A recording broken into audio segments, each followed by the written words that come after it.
No último episódio de Dá-lhe Gás. Vim de propósito de Perth, na Austrália, só para estar aqui esta manhã.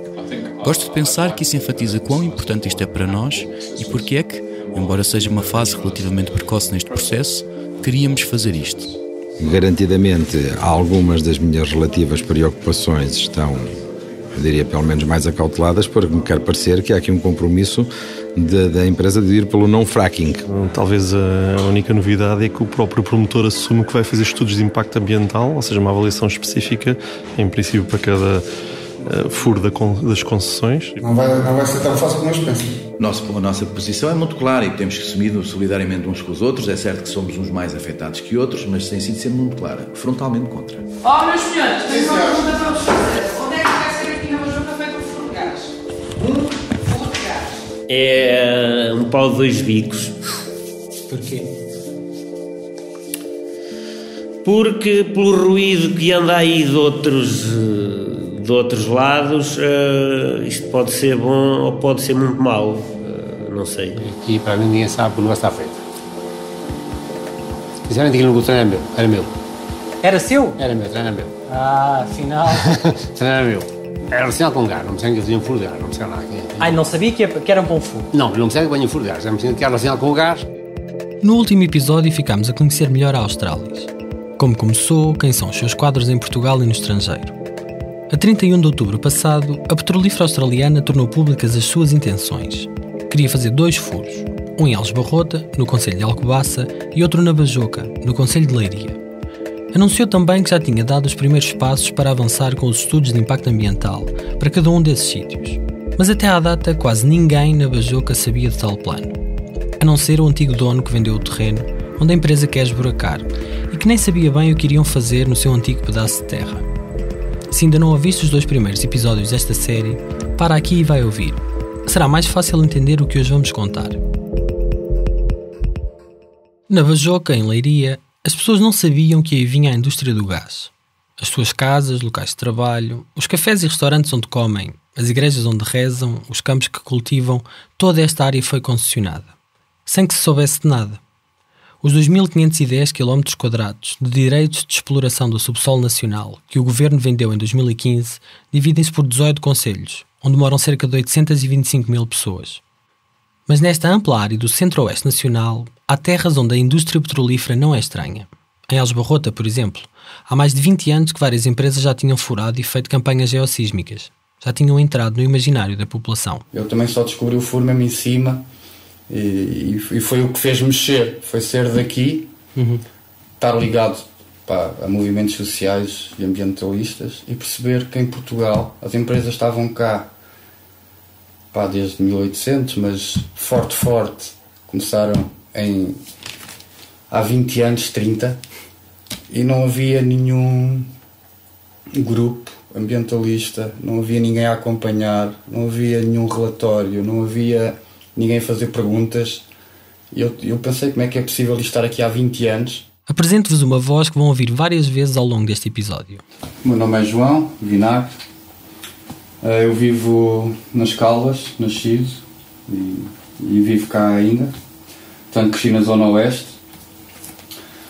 E em 2012... Em 2012, João percebeu que andavam a montar uma torre para furar mesmo ao lado do mosteiro de Alcobaça. E aí é que eles descobriram a coluna de gás que leva a que haja empresas ainda interessadas em investir.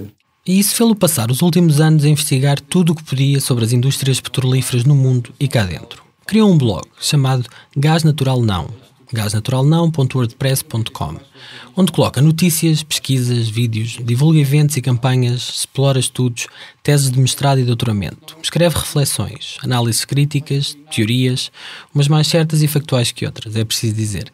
Um verdadeiro repositório sobre o tema. Vinagre é um homem de muitas causas. Lê, estuda, investiga. Foi a primeira pessoa com quem falei para fazer esta série. Passámos mais de 3 horas à conversa. Eu não sou técnico, mas eu acompanho isto há 6 anos. E não acompanho em Portugal. Durante muitos anos tive que acompanhar o que se passava nos Estados Unidos, na Austrália, na Polónia. No início, a sua atenção virou-se para fora de Portugal.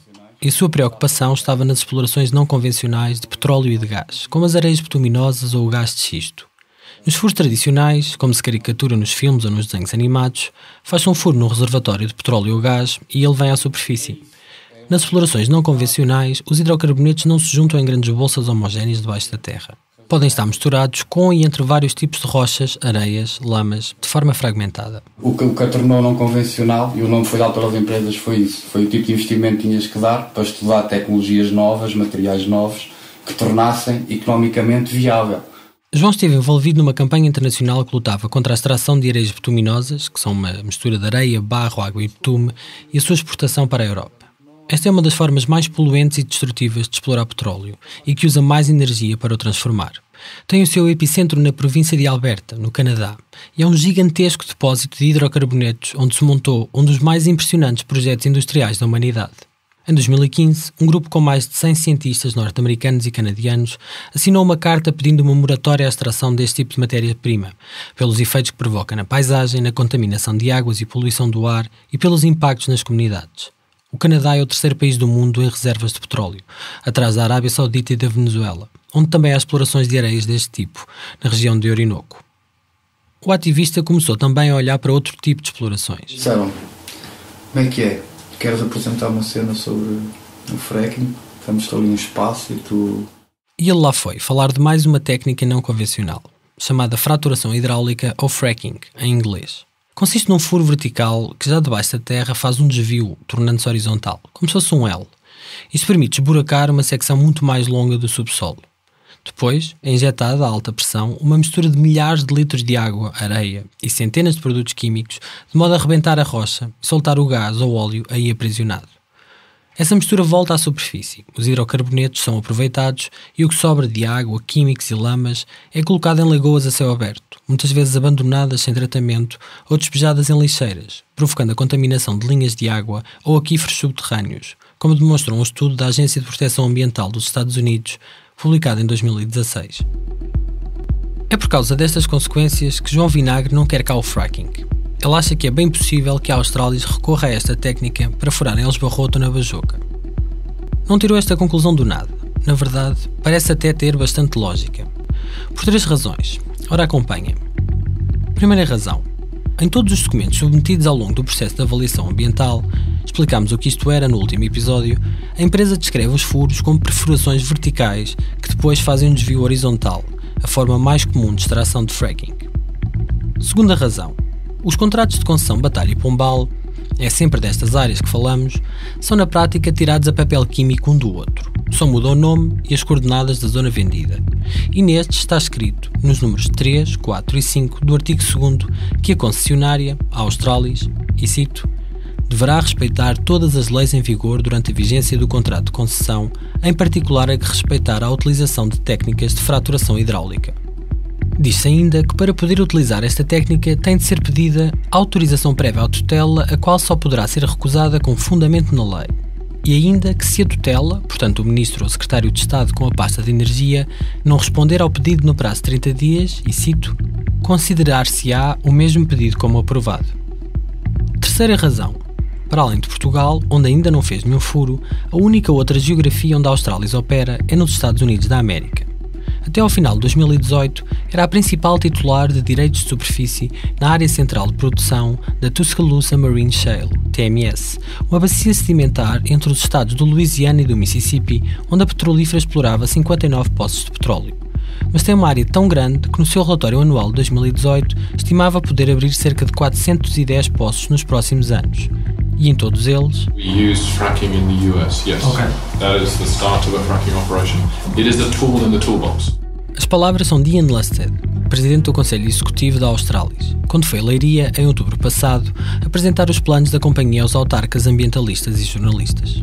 O fracking é uma ferramenta na caixa de ferramentas, e pelos vistos é uma ferramenta que se usa apenas nos Estados Unidos da América, não em Portugal. Resumindo, nos contratos assinados entre a Australis e o Estado português, a técnica de fraturação hidráulica não está proibida e diz-se que pode ser usada desde que autorizada pelo governo. O tipo de furo que se vai fazer, vertical e depois horizontal, é semelhante aos que se fazem num furo de fracking. E, finalmente, fora de Portugal, no único local onde tem operações nos Estados Unidos da América, a Australis utiliza fracking para explorar petróleo. O que a empresa diz e repete em todas as declarações públicas, comunicados de imprensa e entrevistas não deixa margem para outras interpretações. Em Portugal, não vai usar a fraturação hidráulica. Os furos são convencionais, tão normais como qualquer outro furo, como um furo para captação de água, por exemplo. Será que alguém em Alves Barroto ou na Bajoca acredita nisto? Que já ouviu falar em fracking ou fraturação hidráulica? Que percebe o que isto quer dizer? E de que forma reagiram as populações quando a petrolífera lhes foi apresentar o seu projeto, cara a cara? Será que vão deixar os furos acontecer? A Padeira da Bajoca é o terceiro episódio da série Dá-lhe Gás. Seja toda a gente bem-vindo ao Fumaça. Eu sou o Pedro Miguel Santos.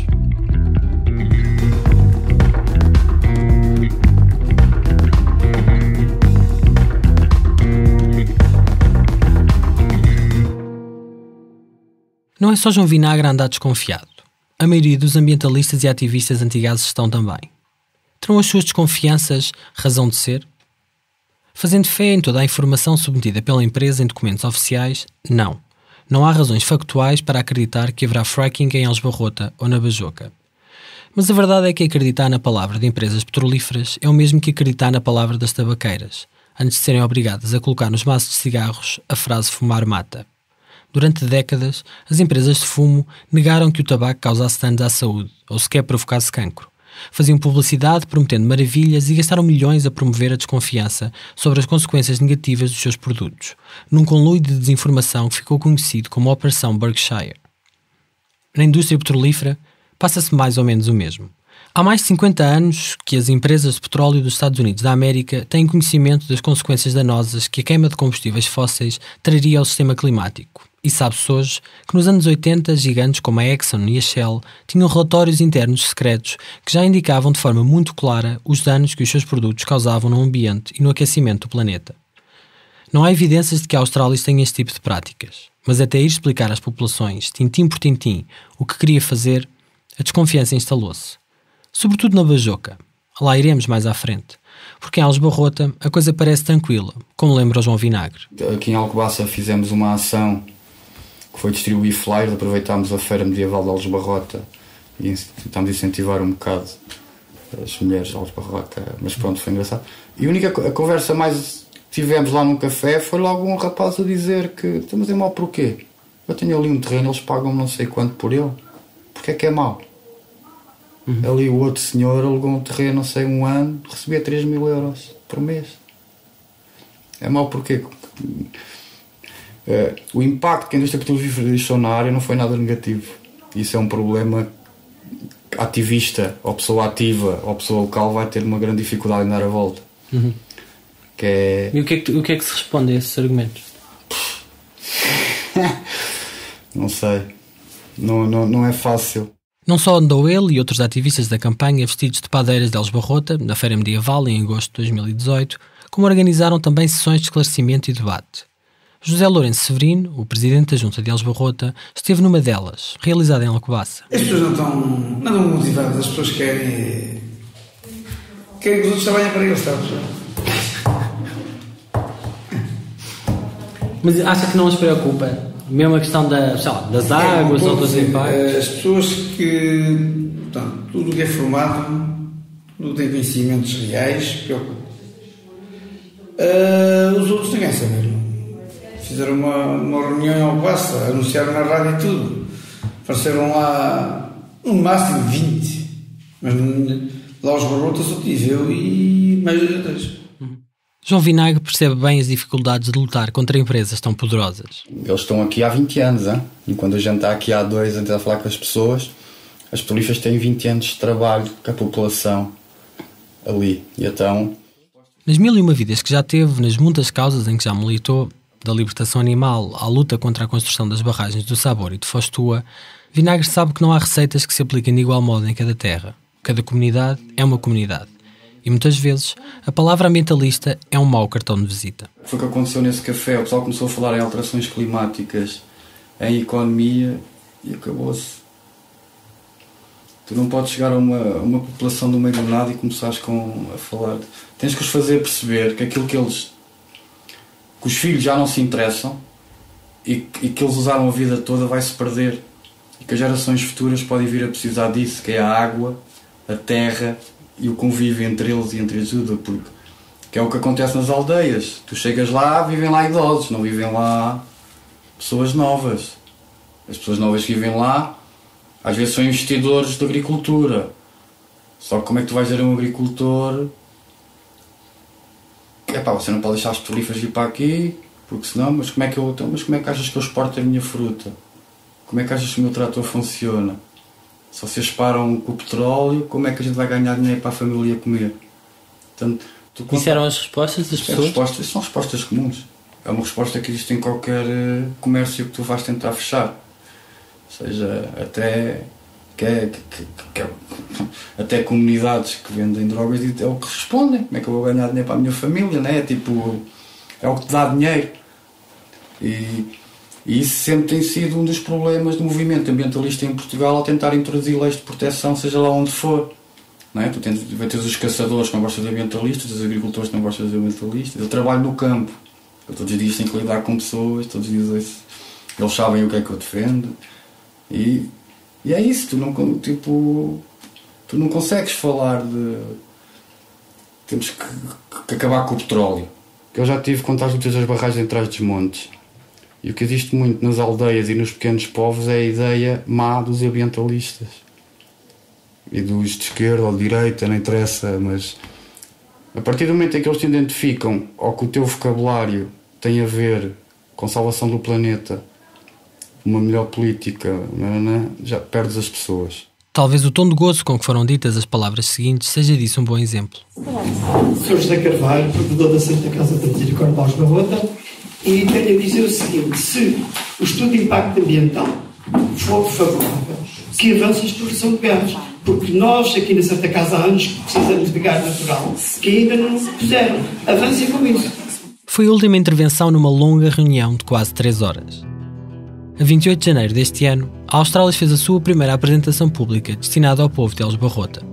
Pelas 20h30, no salão da Junta de Freguesia, estava tudo a postos. Colunas, projetor, aquecedor ligado, que a noite estava fria, 50 cadeiras perfeitamente alinhadas, à espera de agentes.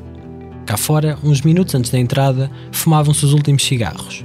A sala encheu totalmente. O Presidente da Junta, José Lourenço Severino, fez as honras da casa. Quem tiver dúvidas, deve fazer hoje. Por isso estamos aqui. Obrigado a todos. Obrigada, Sr. Presidente. E vamos dar início então à sessão propriamente dita. Antes disso, eu gostaria de me apresentar. O meu nome é Helena Silva. Eu vou ser a moderadora desta sessão.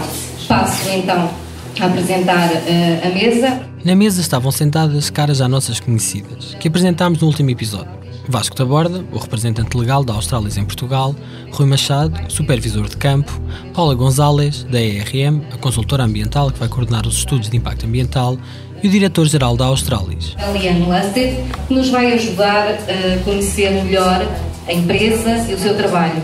Vai também esclarecer-nos sobre o trabalho que a empresa pretende realizar em Portugal, a fase em que está este processo, os timings de trabalho da empresa e, mais importante, a forma como pretende realizar estas prospeções.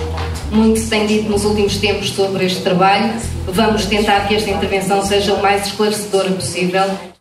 A alusão ao muito que se tem dito nos últimos tempos sobre este trabalho e a direitinho aos ambientalistas por dizerem, e muitos hoje ainda dizem, que vai haver fracking em Elos Barrota e na Bajoca, e por não acreditarem que esta técnica não seja utilizada. Na sessão desta noite, em cima das cadeiras, havia um panfleto da empresa a explicar o que queria fazer. No verso lia-se: a Australis não está a planear estimular estes poços através de fraturação hidráulica. Serão utilizadas técnicas convencionais. A empresa não solicitou nenhum tipo de aprovação para técnicas de fraturação hidráulica ou fracking. Mas por que raios está esta referência nos contratos? Em outubro, quando a Australis fez a primeira reunião só para autarcas, ativistas e comunicação social em Leiria, no Hotel Aerosol, quis esclarecer este assunto. Vasco Taborda, o advogado da empresa, foi quem me elucidou. Eu tratei dos contratos na altura e foi uma imposição do Ministro do Ambiente de então. Quando diz o Ministério, estamos a falar na altura do Ministério do Ambiente e da Energia, a Entidade Nacional para o Mercado dos Combustíveis, que foi a entidade que assinou o contrato, o Dr. Paulo Carmona, foi a entidade nacional ou foi o Ministério? São duas entidades diferentes. Essa necessidade de querer o fracking lá, portanto, é uma imposição do Ministério do Ambiente à altura. Foi transmitido na altura. E foi mesmo uma imposição de Jorge Moreira da Silva, Ministro do Ambiente, Ordenamento do Território e Energia, que hoje é Diretor-Geral de Desenvolvimento e Cooperação da Organização para a Cooperação e Desenvolvimento Económico, a OCDE. Contactei-o, tentei um encontro pessoal, mas só foi possível falar por e-mail. Escreveu-me e cito: recordo-me de ter exigido que a NMC incluísse nos contratos que iria assinar uma disposição que obrigasse os projetos que recorressem a fracking a realizar avaliação de impacto ambiental logo nas fases de mapeamento e prospecção e não apenas antes da exploração. Isto é, esta norma contratual é mais exigente do que aquilo que a legislação estabelecia e colocou Portugal como o país europeu com os contratos com as regras mais apertadas para a realização de fracking. Felizmente. Fim de citação. Moreira da Silva não é uma pessoa qualquer no que às políticas de ambiente e às alterações climáticas diz respeito. É formado em Engenharia Eletrotécnica, área de energia e um valioso quadro do PSD. Foi presidente da JSD e vice-presidente do PSD. Entre 99 e 2003 foi deputado ao Parlamento Europeu e nessa qualidade foi relator, negociador e autor da diretiva que estabeleceu o Sistema Europeu de Comércio de Emissões de Gases de Efeitos de Estufa, aprovada em 2013. Entre 2006 e 2009, foi consultor do Presidente da República nas áreas da ciência, ambiente e energia, do Banco Europeu de Investimento e da Comissão Europeia na área da biodiversidade e das alterações climáticas. Em 2011, fundou o think tank Plataforma para o Crescimento Sustentável, composto por uma maioria de ex-dirigentes e simpatizantes do PSD, tendo sido o presidente da direção entre 2011 e 2013 e novamente a partir de 2015, até ir para a OCDE. Entre 2009 e 2012 foi diretor da área de Economia da Energia e das Alterações Climáticas do Programa das Nações Unidas para o Desenvolvimento, em Nova Iorque. Este Moreira da Silva, conselheiro e especialista internacional, é o mesmo Moreira da Silva ministro que permitiu que se fizessem as concessões de Batalha e Pombal. Mas na questão do fracking, quem operacionalizou as coisas foi o seu secretário de Estado, como me escreveu no e-mail, e cito: confesso que não domino todos os detalhes, dado que o tema da geologia estava delegado no secretário de Estado da Energia, Artur Trindade. Talvez valha a pena contactá-lo. Fim de citação. Assim fiz, mas não consegui nenhuma resposta. Trindade foi nomeado secretário de Estado da Energia do governo de Passos Coelho depois da saída de Henrique Gomes, quando este governante queria cortar as rendas excessivas no setor elétrico, pagas à EDP. Hoje, Artur Trindade é presidente do Conselho de Administração do OMIP, o operador português no mercado ibérico de eletricidade. A Direção-Geral de Energia e Geologia informou-me de que, e cito, por despacho do Sr. Secretário de Estado da Energia, Artur Trindade, 28 de novembro de 2014, foi determinado que deveria ficar claro que a concessionária deveria cumprir com a regulamentação que viesse a ser criada para a produção não convencional, em particular a fraturação hidráulica. Fim de citação. Ainda assim, a verdade é que o fracking não está proibido em Portugal, nem na Europa, genericamente. Foi banido apenas em França, Alemanha, Bulgária e Irlanda. Esta maneira de extrair petróleo e gás tem graves consequências ambientais por causa da enorme quantidade de água que utiliza, pela contaminação de lençóis freáticos e pelos sismos que pode induzir e provocar. Voltemos à apresentação da Australis. Era uma sala a abarrotar. Mais lugares houvesse, mais se ocupavam. Solenemente frequentada, estava lá todo o executivo da junta, estava lá toda a variação da Câmara de Alcobaça. Estava também a comunicação social. Estavam os ativistas anti-exploração de gás, os principais críticos neste encontro. Durante mais de 2 horas, Ian Lusted, presidente do Conselho de Administração da Australis, falou. Explicou, detalhe a detalhe, técnica a técnica, o que ia ser feito. De forma clara e sem vacilar. Dizia 1 ou 2 frases em inglês e as 2 tradutoras revezavam-se a traduzir para português. Quase 3 horas de explicações. E o que é que a empresa vai fazer aqui, em Aljubarrota, a umas centenas de metros da casa de Maria Celeste, que conhecemos no episódio 1? Vai ocupar uma área de 7.500 metros quadrados para realizar um furo com uma profundidade total de 3.200 metros. Depois de chegar tão fundo, a sonda sobe e a partir de 2.130 metros desvia-se horizontalmente, fazendo um L, e estica-se até aos 700 metros. Mas até isto acontecer há muito trabalho anterior. O projeto tem 3 fases. Na primeira, fazem-se os trabalhos de preparação, construção e instalação do estaleiro e das infraestruturas associadas. Nivela-se e compacta-se o terreno para aguentar o peso da maquinaria. Cobre-se o solo com uma manta geotêxtil e pó de pedra, para que a terra não seja contaminada. Ou se usa água da rede, ou pode ter de se fazer um furo de água artesiano para alimentar todo o complexo, embora já haja um no local. Na etapa 2, O processo é mais complexo, porque começam as sondagens, que duram entre 90 e 120 dias. Nestes meses vai-se tentar chegar às profundidades definidas. Esta fase faz-se passo a passo, em etapas de perfuração, entubamento e revestimento e cimentação. Começa-se por furar até uma profundidade de cerca de 230 metros, com uma broca de diâmetro maior. Depois, é descido um tubo que é cimentado à volta. Supostamente isto garante que os aquíferos subterrâneos até essa profundidade não são contaminados. O processo continua, de fora para dentro, como se fosse uma boneca russa, uma matriosca. Volta-se a perfurar, até uma maior profundidade, já dentro da secção mais larga e isolada, mas desta vez com uma nova broca de diâmetro mais pequeno. Instala-se uma nova tubagem, ela volta a ser cimentada, vai-se mais fundo e assim sucessivamente até chegar aos 3.200 metros. Segundo a Australis, haverá 7 camadas de proteção entre o veio do gás e o subsolo. Uma vez feito o furo, começam os testes iniciais. Durante uma semana, deixa-se subir o que está nas profundezas. Separa-se a superfície num sistema fechado de atmosfera controlada. As lamas, os óleos e a água vão para um lado e o gás para o outro. E sobe torre acima, para ser queimado, numa técnica conhecida como flaring, ou queima da tocha em português, cuja finalidade é manter o poço de gás em segurança a uma pressão constante e também testar a qualidade do gás. Se esses testes iniciais correrem bem, começa uma fase de testes de longo prazo, por um período estimado de 6 meses. Se não se chegar aqui, sela-se o furo com vários tampões de betão, desmonta-se tudo, faz-se a recuperação paisagística e abandona-se o local. Tudo isto foi muito explicado, com todos os detalhes e jargões específicos da área. Isso já é difícil entender em português, quando até as tradutoras se atrapalhavam a traduzir os termos técnicos, imaginem ouvir isto em inglês. Que a Australis percebe do assunto não há dúvidas, mas o povo de Elos Barrota tem outras questões. If this was on your doorstep, how would you feel? A pergunta é se isto estivesse a ser proposto para a porta da sua casa, como está a ser proposto para a porta da nossa casa, como é que iria reagir? A questão é de Cláudia Cordeiro, professora, residente em Elos Barrota há 21 anos. Preocupa-se que este projeto venha pôr em causa o seu cantinho, o local tranquilo que escolheu para viver e envelhecer. Preocupa o barulho, o aumento do trânsito com a circulação de caminhões, os impactos ambientais numa região já pejada de pedreiras, onde a indústria extrativa prolifera. Fez questão de se dirigir a Ian Lusted em inglês, mas a tradutora da sessão teve de passar para português as suas palavras, como a vimos acima. E teve também de traduzir a resposta do chefe da Australis, para que toda a gente a entendesse. Compreendo, por um lado, muito bem quais são os riscos, mas também compreendo que vocês não têm o meu conhecimento e, portanto, a vossa percepção dos riscos é completamente diferente da minha. Ian Lusted falou dos seus mais de 30 anos de experiência na indústria petrolífera e no facto de já ter vivido com a família mesmo ao lado de locais de produção de gás, como quando morou no Brunei, um país na costa norte da ilha de Bornéu, no sudeste asiático, antiga colónia britânica, cuja economia depende em grande parte da exploração petrolífera e onde se localiza uma importante refinaria de gás no Pacífico Ocidental. E também fez promessas, falou nos benefícios para a comunidade local. Disse que cada um dos furos deve custar cerca de 10 milhões de dólares americanos, mais ou menos 8,9 milhões de euros. E se acontecesse como noutros locais onde tem furado, uma parte disso seria gasta ali mesmo, em Elos Barrota. 1 to 1.5 milhão. 1 milhão a 1,5 milhão é gasto despendido na comunidade local. Mas nada obriga a Australis a investir 10 milhões de dólares no furo. O que os contratos dizem é que a sondagem de pesquisa a executar tem de ter, pelo menos, e cito, um investimento estimado de 2 milhões de euros. Portanto, o impacto na comunidade pode ser muito mais pequeno.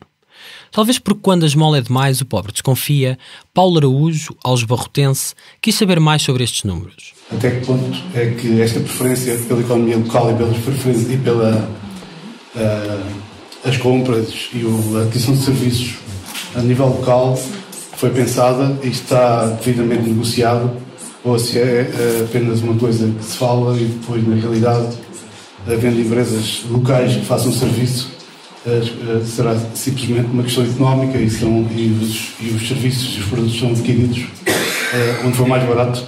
Normalmente é assim que acontece. Os números que eu referi diziam respeito a um estudo, aos dados recolhidos num estudo que foi realizado aqui na zona. Os números são vagos. Não passam de uma estimativa baseada no anterior trabalho da Mojave. E não havia nada decidido. Não havia nada em concreto.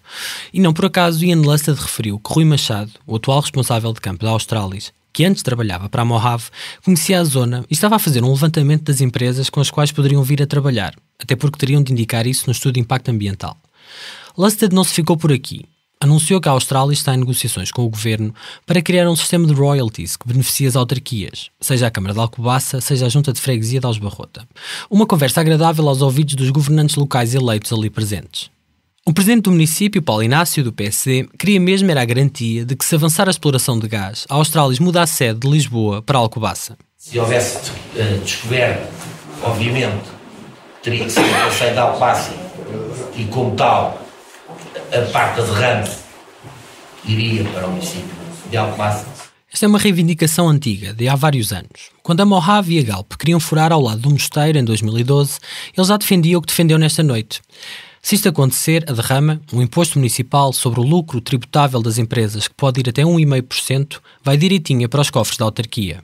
Mas para além dessas questões tem que haver outras contrapartidas para a comunidade. Contrapartidas para melhorar a sua qualidade de vida. Só que esta ideia das contrapartidas e dos royalties sofre do mesmo mal de que padecem todas as promessas. Mas não está absolutamente nada definido, nada falado especificamente relativamente ao Sul. Para já, o que se sabe do que a Australis investiu em Portugal vem dos seus próprios anúncios. Num comunicado enviado às redações em novembro passado, a empresa dizia que desde 2005 investiu, e cito, mais de $500 mil em trabalhos de estudo do subsolo. Este número redondo, perto de 450 mil euros, diz pouco, porque não se consegue perceber se tudo aquilo que a empresa tem de pagar ao Estado, nas datas a que está obrigada por contrato, tem sido liquidado. E como é que podíamos saber? Perguntando à entidade que assinou os contratos, a ENMC, Entidade Nacional para o Mercado dos Combustíveis. Acontece que em agosto passado o governo trocou o nome à ENMC, agora chama-se ENSE, Entidade Nacional para o Setor Energético, e alterou-lhe as competências. A este novo organismo cabe agora fiscalizar todo o setor energético. Se fiscaliza, não pode promover.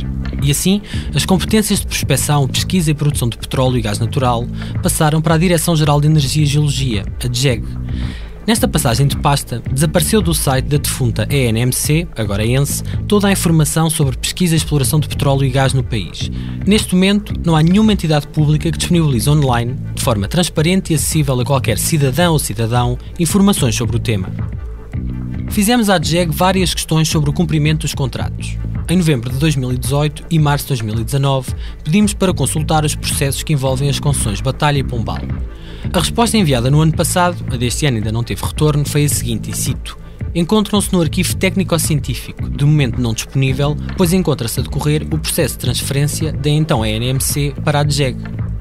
Mas nem tudo ficou por esclarecer. Por exemplo, quando perguntámos quanto foi pago até hoje ao Estado português pela Australis Oil and Gas Portugal Sociedade Unipessoal Limitada em virtude dos contratos assinados Pombal e Batalha, discriminado por contrato. A pergunta era esta. A DGEG informou que, e cito, em ambos os contratos foram pagas rendas de superfície e taxas previstas na lei, bem como as contrapartidas previstas em contrato. Fim de citação. Ou seja, continuamos sem ter um número. Não sabemos. Fazendo as contas ao que está previsto nos contratos, até ao final do ano 4, que termina a 30 de setembro deste ano, 2019, a Australis tem de ter entregue ao Estado português 188.250 euros em rendas de superfície e 248.000 em contrapartidas. Se a isto juntarmos os 20 mil euros pagos em 2015 pela celebração de cada contrato, portanto Batalha e Pombal, chegamos a um total de 476.250 euros. Pelo menos isto terá de entrar nos cofres do Estado Central até setembro de 2019. Olhando apenas para o que consta nos contratos, excluindo outros tipos de taxas, licenças ou procedimentos administrativos, o Estado chega ao final do ano 4 sem ter recebido sequer €500 mil pelos dois contratos. Mas em Aljubarrota, fazem-se contas a outros rosários.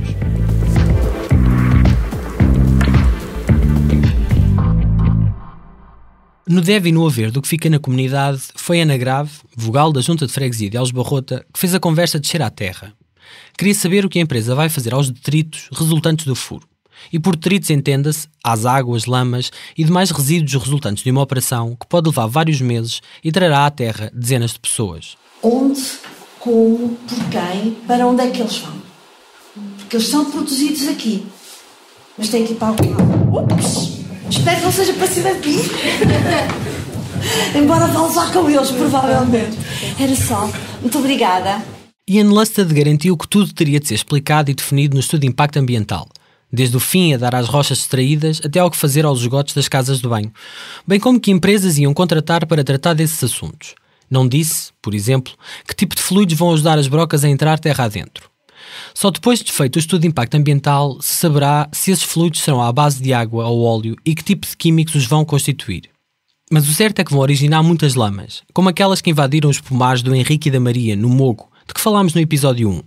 E por isso tem de ser construída uma lagoa impermeável para depositar todos esses líquidos.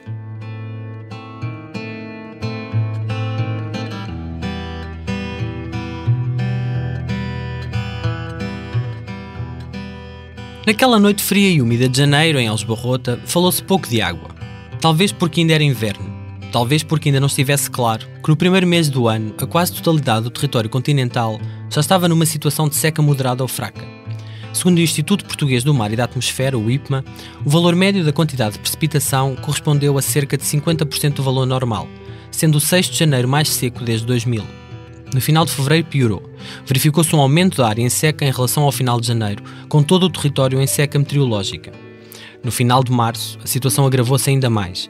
16,8% do continente estava em situação de seca fraca, 41,1% em seca moderada, 37,6% em seca severa e 0,5% do território em seca extrema, mediu o IPMA.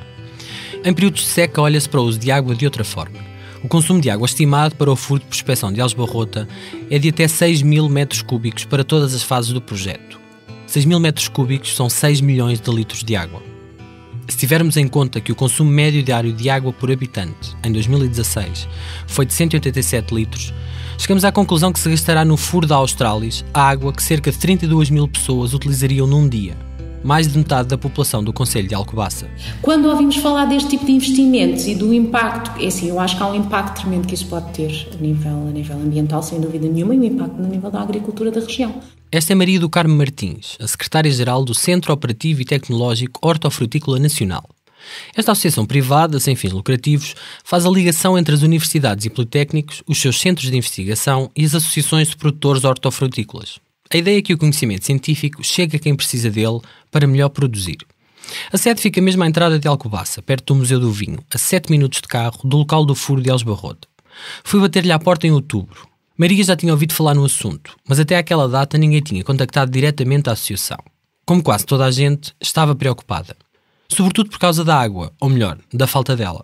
Há furos que secaram, pura e simplesmente, e para encontrar água temos que já não se consegue água às mesmas profundidades que se conseguiam aqui há 5 ou 10 anos atrás. Isso é feedback É feedback dos produtores. Okay. O excesso de furos de água feitos na região, seja para uso agrícola, doméstico ou industrial, tem provocado problemas de disponibilidade para a própria agricultura, porque o nível de água subterrânea desceu muito. Ao mesmo tempo, porque se cultiva em terrenos muito perto da costa, se os níveis de água descem no subsolo, a infiltração de água salgada pode tornar-se um problema. Portanto, além de termos um problema de quantidade nesta altura, temos um problema de qualidade da própria água, que nesta altura já começa a ter um nível de sais elevado, que pode, em algumas questões, ser já limitante para a utilização na parte agrícola. Portanto, a utilização de água para furar e para fazer aquela exploração pode ser conflituante com... Completamente, pode, sem dúvida nenhuma, sem dúvida que pode. Eu acho que é mais um problema que estas regiões vão ter e realmente a água, nesta altura, não se pode pensar, nenhum agricultor, nenhum produtor, nenhum empresário que se queira dedicar à parte agrícola já não se pode pensar no sequeiro, isso é impossível. Portanto, tem que se ter rega. Para produzir é preciso água. E no Oeste, produzem-se 2 estrelas das exportações nacionais. Esta região é uma região em que o setor agrícola tem um peso importante, não é? Portanto, nós estamos no coração da produção da maçã de Alcobaça, e não só, e temos aqui também a pera rocha também é produzida aqui em termos de fruticultura. João Vinagre, o nosso guia de serviço, não tem muita fé nos grandes agricultores, mas pensa que só eles têm força para travar a exploração de gás na Zona Oeste. São os únicos que têm força suficiente para a pressão política. Os produtores de pera, claro, fruta. São os únicos que têm força ali suficiente para pressionar suficiente uma Câmara para tomar uma decisão de sim ou não. Que é o que os agricultores tentam fazer no Canadá e na Inglaterra, não é? Sabe que é difícil isto acontecer em Portugal. Muito difícil, na verdade. Há anos que trabalha na apanha da fruta. Conhece o pensar dos grandes latifundiários e dos produtores. Sabe que eles sabem que não haveria pera rocha ou maçã de Alcobaça nos supermercados ingleses sem petróleo. E sem petróleo não vai haver trabalho. Não consegues fazer agricultura, não é?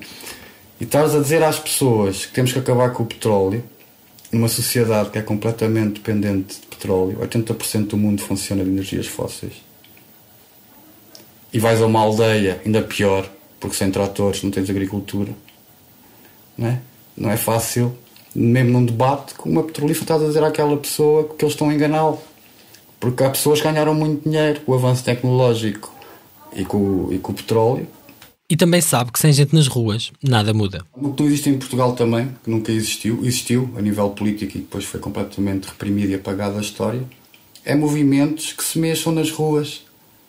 Por exemplo, na Europa as coisas não têm parado, só têm parado nos congressos e nas assembleias depois da população ocupar espaços, depois da população ocupar ruas. Talvez o João Vinagre tenha de ir à Bajoca e as aldeias à volta da área onde a Australis quer furar. Aqui, a população quer saber mais, procura conhecimento e pretende ocupar as ruas.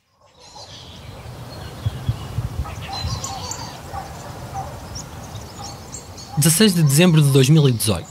Estou no Val da Pedra, uma aldeia que pertence à União de Freguesias do Soto da Carpalhosa e da Ortigosa, que faz fronteira com a Bajoca. Passam alguns minutos das 9 da manhã.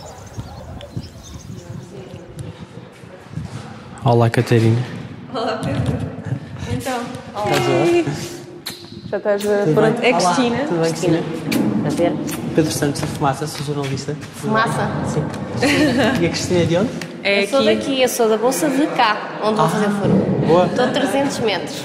Mas eles andaram a fazer um trabalho incrível para estas aldeias todas a distribuir porta a porta. Este é o Marco, que é um dos dinamizadores do evento também. E queres dizer que vão começar a fazer? 10 horas. Às 10.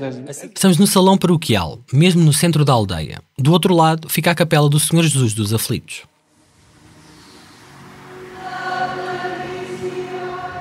Foi ampliada e restaurada em 1992, mas Dom Serafim de Sousa Ferreira e Silva, à época bispo de Leiria Fátima, só a benzeu e inaugurou em 1997. Parece mais uma igreja que uma capela. E lá dentro celebra-se a missa dominical. Entro.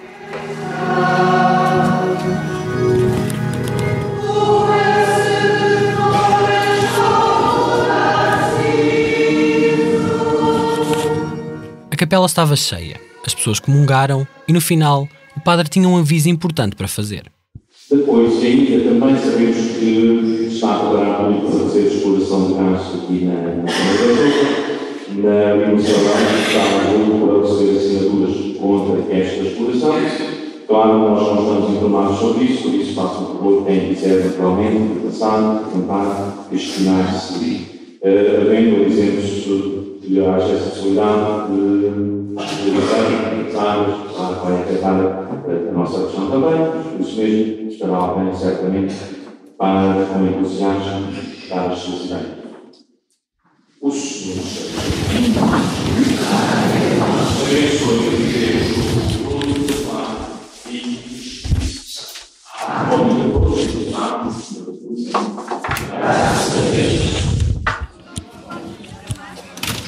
E agentes lá foram, em direção ao salão paroquial, para assinar uma petição contra o furo e passar a manhã a discutir sobre o que se iria passar ali, a menos de 3 km. Dentro do pavilhão havia 2 faixas, com as frases contaminação da água não e nem fracking nem convencional, renováveis sim. Emília Ramalhais Domingos, moradora local, foi lá para dar o seu apoio à causa. Eu vejo que as pessoas estão preocupadas com as águas e com o ambiente e com os barulhos talvez, não sei. Eu não estou a ser muito bem informada, por isso é que também não posso explicar muita coisa. Pois, mas veio aqui procurar essa informação. Sim. Pelo menos o princípio dar a assinatura que não estou de acordo. Eu estou a ver que isto não é coisa boa. Mas o que é realmente não sei. E vai haver agora uma sessão de esclarecimento, vai ficar cá para ver? Olha, não, porque o meu marido fez ontem anos e tem lá a casa cheia. Os meus netos vieram da Alemanha de propósito.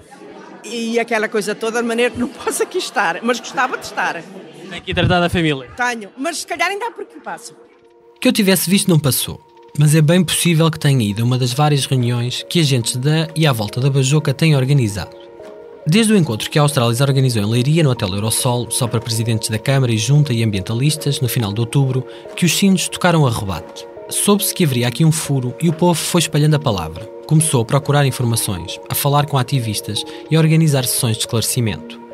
A primeira aconteceu logo um mês depois, a 30 de novembro, na Associação Bajouquense para o Desenvolvimento, ABAD. A ABAD é a organização defensora da natureza na freguesia. Gera um espaço chamado Parque Natural do Pisão, onde há uma zona de lazer, mesas para fazer piqueniques, um moinho movido pelas águas de um ribeiro, as ruínas de um antigo forno de cal. É o orgulho dos bajouquenses. Além disso, as instalações da associação são num grande terreno, com pinhal, e onde a ABAD construiu um enorme pavilhão polivalente, que é também a sala de visitas da freguesia. No dia 30 de novembro, pelas 21 horas, a sala encheu-se com centenas de pessoas para ouvir os ativistas anti-exploração de petróleo. E vendo que ninguém sabia de nada, achei que deveria tomar uma iniciativa e dar a conhecer à população o mais rápido possível, porque isto era um assunto de extrema gravidade e não poderia ficar parado sem fazer nada. Rapidamente isto tomou proporções gigantescas. Este é Jairo Dias, que dinamizou o encontro e se tornou uma das caras da resistência local ao furo. É da freguesia vizinha, mas vai mudar-se para a Bajoca. Tem sido das pessoas mais ativas na dinamização das sessões públicas aqui na zona. Tem 33 anos, é engenheiro. Com ele nessa sessão estiveram os suspeitos do costume. Catarina Gomes, do Movimento do Centro contra a Exploração do Gás e também da campanha Linha Vermelha, da Academia Cidadã. Luís Fazendeiro, da plataforma Algarve Livre de Petróleo. Do Algarve veio também Laurinda Seabra, da ASMA. E ainda Nicola Oliveira, da 350.org, que já aqui entrevistámos no Fumaça. Esteve ainda a Carla Perino, do Climáximo, e o Ricardo Vicente, do Peniche Livre de Petróleo. Falaram dos perigos da exploração, de fracking, das consequências ambientais provocadas pela indústria dos combustíveis fósseis mundo fora e de alterações climáticas. Mas essa sessão não foi suficiente. No Val da Pedra, aldeia ali ao lado, mesmo sendo noutra freguesia, o furo da Bajoca também não deixava ninguém dormir. Por isso era preciso juntar toda a gente. E Marco Domingos, que cumprimentei mal cheguei ao salão paroquial, resolveu fazer alguma coisa e auto-organizar uma reunião. Pediu ajuda à Cristina Bailão e a Jairo Dias e juntou mais amigos. Fez uns panfletos a anunciar o evento e pôs mão à obra, que era preciso avisar a malta. Não fui só eu, fomos uma equipa. Eu fiz o Val da Pedra, de baixo, fiz Andarrua, mais um grupo também, andei na Relvinhas na Cambarneira, depois houve outros grupos que fizeram. Por acaso até... Mas quantos panfletos distribuíram, tens noção? 400 aproximadamente, porque depois também demos uns aí para umas terras à volta, 400. Foram quase todas as casas aqui do lugar. Todas as casas. Nós não olhámos para uma casa e dissemos, esta não. Só mesmo em casas sem caixa de correio entregámos por baixo de um portão, por baixo de uma porta, num para-brisas de um carro, quando não estava a chover, tentar informar ao máximo. E as pessoas vieram, talvez umas 150 almas para ouvir, perguntar, discutir. Bom dia a todos. Bom dia. Eu sou a Catarina. Foi uma manhã no mínimo animada. Catarina Gomes falou das intenções da Australis e das razões que levam os ambientalistas a ser contra o projeto. A eventual contaminação das águas, a emissão de gases de efeito de estufa, as alterações climáticas, as poucas vantagens económicas para a terra e para o país. Já o povo tinha muitas dúvidas, perguntas, receios. Falou-se de tudo e mais alguma coisa. De acidentes, de doenças, do fim das abelhas, nos desastres nucleares de Chernobyl e Fukushima, nas descargas das fábricas de celulose no Rio Tejo, no custo das energias renováveis ou no risco de poluição do ar e das águas das ribeiras da região. Falou-se da necessidade de ouvir a outra parte, a empresa. Que explicações teria a Australis a dar? E também se questionou a falta de posicionamento da junta local, a União de Freguesias do Soto da Carpalhosa e Ortigosa, que ainda não tinha dito publicamente se era contra ou a favor dos furos. Isto foi de tal forma que a Presidente, Eulália Crespo, eleita pelo PSD, que assistia na plateia e até tinha prestado o projetor para se fazer a apresentação e deixar de fotocopiar os panfletos que se andaram a distribuir, saiu a meio, sentida com as críticas. Nada que tivesse deixado preocupado Marco Domingos. Estava seguro das suas razões. A nossa mensagem foi bem passada, o povo está alerta e vamos lutar contra isto. É seguro dizer que a maioria das pessoas na sala estava, no mínimo, muito desconfiada. E não houve ninguém a defender em voz alta a exploração de gás. Mas várias vozes sugeriram que era preciso ouvir os argumentos da petrolífera. Em termos da Australis, eu duvido muito que a Australis alguma vez apareça aqui alguém para esclarecer alguém, porque ele já tem os contratos na mão. Ponto final, não vem aqui para convencer ninguém porque... Mas Marco estava enganado.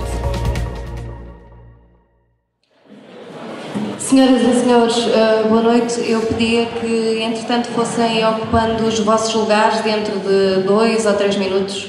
Gostaríamos de dar início a esta sessão. A Australis foi mesmo à Bajoca. Terça-feira, 29 de janeiro de 2019. Um dia depois da sessão de esclarecimento em Algesbarrota, a petrolífera australiana levou a sua equipa e tinha a população em peso no salão da ABAD. Marcada para as 9 horas da noite, a sala encheu-se num repente.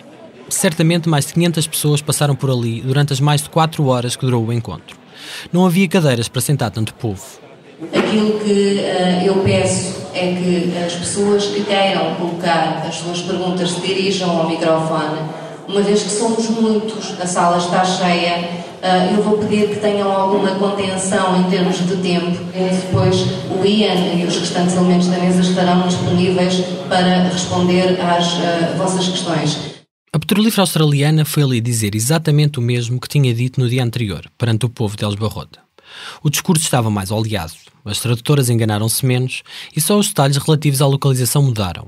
Aqui a profundidade do furo será maior, chegará aos 4.350 metros. Mas nesta noite houve uma coisa bem diferente. O povo. A massa de que se fazem as e os bajoquenses parece ser outra. E se alguma vez houve uma padeira em Elsbarrota a expulsar invasores, podia bem dizer-se que ela se tinha mudado para a Bajoca, onde a população recebeu a equipa da Australis de forma bastante dura. Sobretudo quando a petrolífera falou em contrapartidas e benefícios económicos, os tais 1 milhão ou 1,5 milhão de euros que poderão ficar nas comunidades. Todo o dinheiro que está a investir nesse poço está a comprar uma guerra com este povo todo. Uma guerra que você vai pagar para sair. Eu só quero que seja franco no risco, porque não é com esse dinheiro que nos está a oferecer que a gente se vai vender. E tenha consciência que na próxima sessão não vai ser tão calma. Possivelmente vai ter mais oposição. Eu, da minha parte, vejo que vocês vêm aqui para tentar nos comprar. Uma das intervenções mais assertivas e duras da noite partiu de Arsénio Capela, bajoquense, na casa dos 30 anos. Quis que a empresa percebesse que não era bem-vinda à Bajoca. E deixou-o bem claro. Eu quero saber qual é o meu risco. Se o meu risco for algum, eu considero que está-me a tentar eliminar a minha família. A gente vai tomar as medidas que forem necessárias para nos defendermos. Tenha isso em consideração. Obrigado, boa noite. Não só se dirigiu assim a Ian Lusted, presidente da Australis, durante a apresentação, como no final foi diretamente falar com ele, repetindo-lhe cara a cara tudo o que já tinha dito perante os seus conterrâneos. Falei com ele depois disso. Tu disseste palavras muito fortes, não é? Quase em tom de ameaça, dizendo que... Não foi tom de ameaça, foi uma constatação, porque ele vem para o nosso lugar, ele tem que se pôr no nosso lugar, que é a nossa terra. Nós vamos defender o nosso bem-estar dos nossos filhos, das próximas gerações, independentemente de nós temos que fazer frente, não estou a dizer que seja violento, mas vamos sempre marcar esta posição, que somos contra. E ele tem que sentir isso, e se ele não sentir isso, nós basicamente não estamos a ser transparentes. E queremos lhe dizer que ele é bem recebido para comer à nossa mesa, mas não para furar na nossa terra. A ação tinha começado calma, as pessoas foram para ouvir, mas à medida que o tempo foi passando, a população foi ficando mais hostil. Gritos, apupos, e já nada do que alguém da Australis dissesse era realmente ouvido.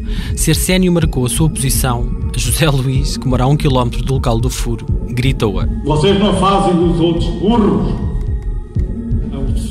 Explicações, explicar aí a grossura, tudo. Isso pode arrebentar tudo. Isso pode arrebentar tudo. E a minha casa fica a 1 km, arrebenta a casa, arrebenta tudo. E os meus vizinhos também. Não é? Mas a Austrália não rebenta. A Austrália não rebenta.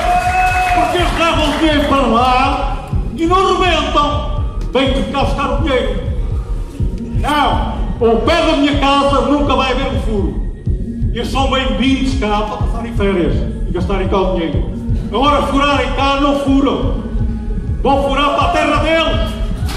E se não forem capazes, a gente vai lá furar. A gente vai lá furar. Até para o Alentejo, José Luís mandou à Australis, dizendo que havia lá muito espaço.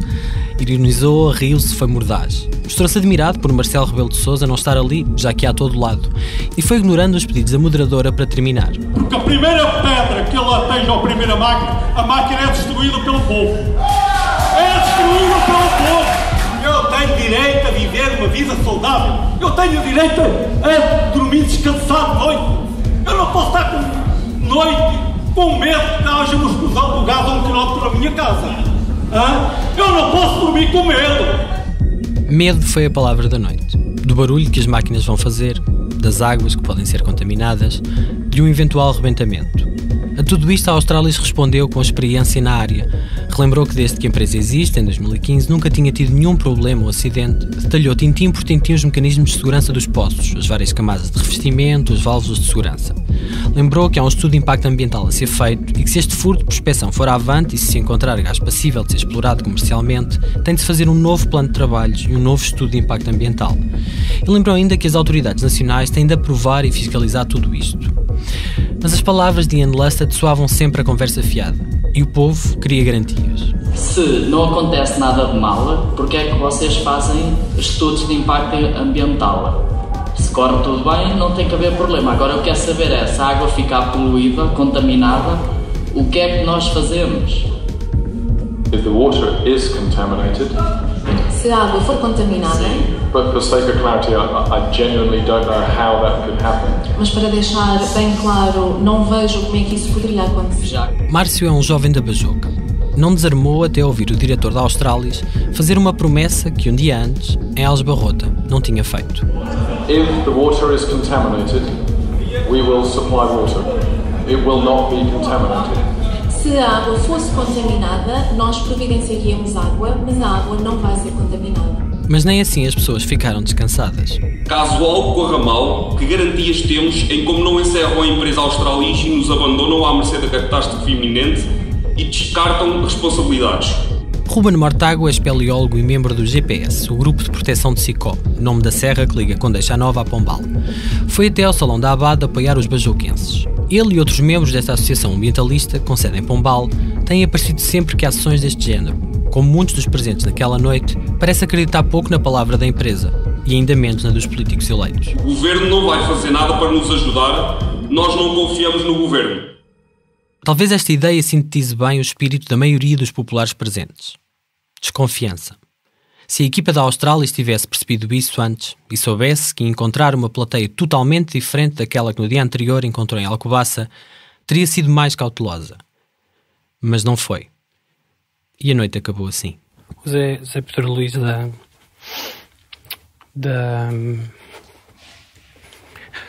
da Cunha Vaz Associados veio agora ter connosco, estava a conversar com o Presidente da Junta e veio dizer que furaram 2 pneus do carro dele aqui na sede da Abade e, portanto, neste momento foi lá o Presidente da Junta para verificar, mas as pessoas que estavam aqui. Está aqui uma chapazinha no chão, isto não é trabalho de ninguém, está aqui uma chapa bem encostada do lado da frente do pneu e apanhou os 2 pneus. Eu devia ter visto, devia ter... Foi ingênuo. Tchau. Tchau, fica Foste bem. tu, pá. Sá Luís, queres dizer-me o que é que aconteceu? Não vais prestar declarações? Não, diz-me só o que é que aconteceu. Não vou fazer gravar, não vou falar. Ok. Acho que o Presidente da Junta está a ligar à polícia e o que aconteceu foi que fizeram uma chapa horizontal com um pequeno triângulo que furou os pneus do carro. Eu tentei que o Zé Luís me comentasse o que tinha acontecido. O Zé Luís Pedro, que é assessor da Cunha Vaz, e que esteve aqui a noite toda, que esteve na sessão de ontem, e ele, não quis comentar. Perguntei ao Presidente da Junta da Bajoca, Pedro Pedrosa. O que é que se passou? Furaram os pneus dos carros dele. Isto é porco, isto não é trabalho. Não é trabalho. Mas estava a falar com a GNR, vem a polícia? Não, vem agora a polícia. Como é que os homens vão para casa? Não, isto é salvejaria. O que é que fizeram tu que é? Olha ali, da cabeça.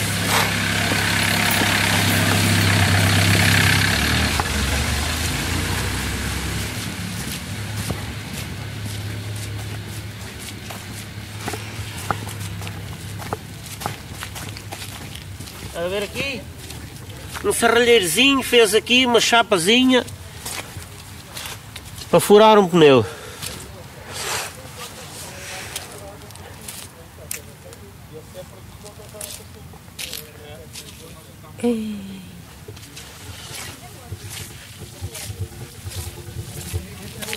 E furou. E furou 2. 2 carros. Há de 2 carros? 2 carros.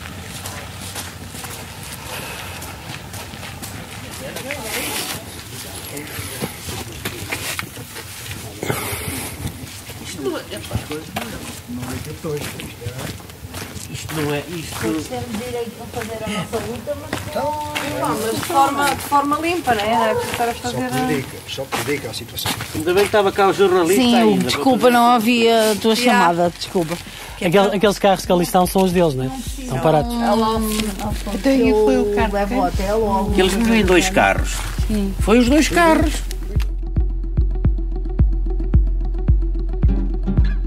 No próximo episódio de Dá-lhe Gás. O nosso primeiro produto energético de massas foram os escravos. Porque a gente não trabalhava, quem trabalhava eram eles. O petróleo veio substituí-los. É já na próxima década que devemos colocar o maior esforço na redução de emissões de gases com efeitos de estufa. Acontece que este gás natural, no seu processo de extração, liberta quantidades gigantescas de metano. O gás natural liquefeito e a importação de GNL norte-americano para Portugal, com Portugal a tornar-se no hub do gás para a Europa Ocidental, é uma das maiores oportunidades que Portugal tem tido em décadas.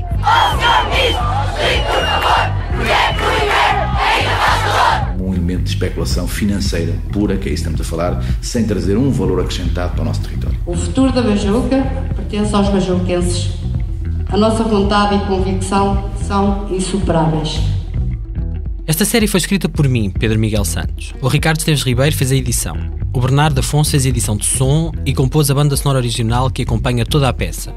O Frederico Raposo ajudou nas transcrições. Fazem ainda parte da equipa Fumaça Ana Freitas, Joana Batista, Margarida David Cardoso, Maria Almeida, Mota Fixe, Sofia Rocha, Tomás Pereira e Tomás Pinho. A Padeira da Bajoca é o episódio 3 da série Dá-lhe Gás. O 4º e último episódio será publicado neste feed na próxima terça-feira, 14 de maio. As pessoas que hoje fazem parte da comunidade de Fumaça já têm acesso à série completa. Se quiseres ouvir o último episódio antes do dia 14, junta-te e contribui em fumaca.pt/contribuir, ajudando a que o Fumaça seja um projeto de jornalismo financiado por quem nos ouve. Como tu. Até já!